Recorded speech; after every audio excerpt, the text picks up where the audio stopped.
involving from Nancy Guthrie's home has been sent to the FBI's lab for advanced analysis. I'm told that the evidence includes hairs found in Guthrie's home.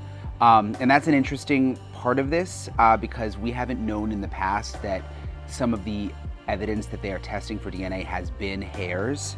DNA evidence from Nancy Guthrie's home has been sent to the FBI lab for advanced analysis, and the evidence includes hairs found in Guthrie's home. The FBI lab is testing hair found inside Nancy Guthrie's home. I confirmed this today, and I need to walk you through exactly what that means. This is not a rumor. This is not speculation. I am reading this directly from what Brian Enton discussed today, because I want to get every word exactly right. Here is what we know. DNA evidence from inside Nancy Guthrie's home has been sent to the FBI laboratory for advanced analysis. That evidence includes hair found inside the home where Nancy lived, inside the place that was supposed to keep her safe. Nancy Guthrie disappeared from her home in Pima County, Arizona. Her daughter Savannah has been waiting for answers ever since. Every day that passes without resolution is another day that family carries something no family should have to carry. Now stay with me, because I am going to make you two promises right now. Promise 1. By the time we finish this video, you will understand exactly why this hair ending up at the FBI laboratory is the most significant development this case has seen in a long time. Promise 2. You will understand what one single hair found inside that home could actually do to this investigation. But first, you need to understand something that nobody is talking about yet. This hair did not go straight to the FBI. It went somewhere else first. And what happened there, what that lab could not do, tells you everything about why this case has taken this long. CTA 1. If you are following this case, subscribe and hit the bell right now. This is developing fast. But I will not let you miss what comes next. Transition bridge. Before we talk about what the FBI is doing with this hair right now, we need to go back, because the road this evidence traveled to get to that laboratory is the story nobody has told you yet. Promise 1 delivery. Here is the evidence chain. Follow this carefully. Pima County Sheriff's Office has a private forensic lab they use in Florida. That lab has been processing DNA evidence from this case. When investigators collected evidence from inside Nancy's home, that Florida lab was the first stop. But something complicated everything. Some of the DNA collected from inside Nancy's home came back mixed. Multiple DNA profiles, tangled together in a single sample. Separating mixed DNA is not simple work. It is slow, expensive, and it does not always give you clean answers. And that mixing became the bottleneck that has been slowing this investigation down. Then there is the hair. The hair is a completely separate evidence item, its own track, its own possibility. And here is what matters about that hair specifically. If that hair had a root attached, the follicle, the small bulb at the base of the strand, standard DNA testing handles it easily. The Florida lab could have processed it. We would likely already have a profile. This case might already be solved.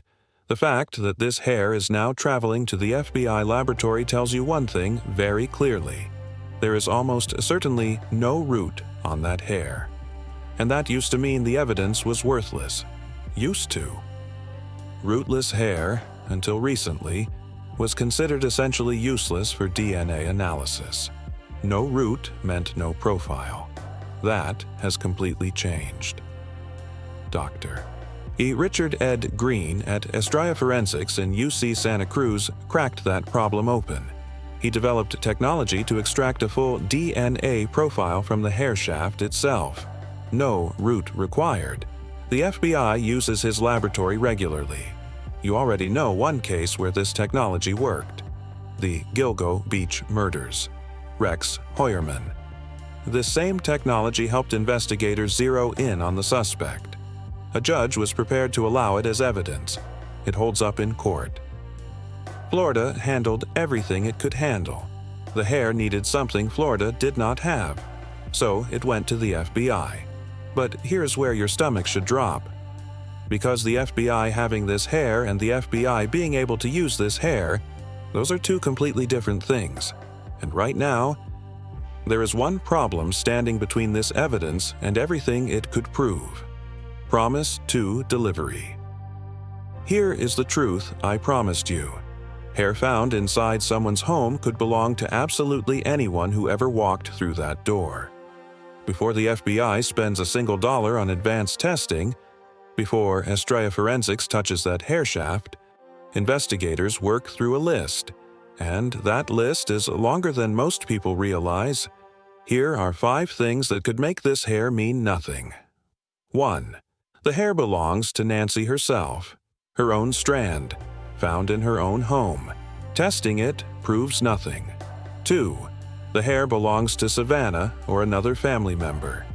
DNA that traces back to someone with every right to be there. 3. The hair belongs to a friend, a visitor, a neighbor, someone completely unconnected to what happened to Nancy. 4. The hair is chemically dyed. The dyeing process damages DNA inside the shaft. Extraction becomes significantly harder, sometimes impossible. 5. The hair simply does not carry enough DNA. Not all hair is equal. Some strands are DNA-rich, some are nearly empty. There is no way to know before testing begins. Any one of those 5 things could close this lead before it opens. But here is what you also need to understand. Investigators do not send evidence to the FBI laboratory on a feeling. That decision costs time. It costs money. It costs credibility. When Pima County Sheriff escalates evidence to the FBI, they believe it is worth it. The FBI regularly works with Estrella because they trust the results. They do not invest in evidence they have already written off.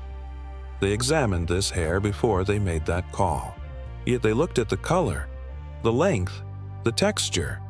They asked whether it matched Nancy, whether it matched anyone with a reason to be there, and then they sent it anyway. That decision tells you something. Tell me something in the comments right now. Do you believe this hair belongs to the person who took Nancy? I want to know what this community thinks. Because what my sources are telling me about what investigators actually believe about this hair, that is the part I have been sitting on, and you need to hear it.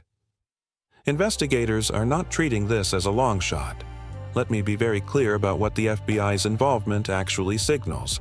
Federal laboratories do not absorb local case evidence out of courtesy. They absorb it because they believe it leads somewhere.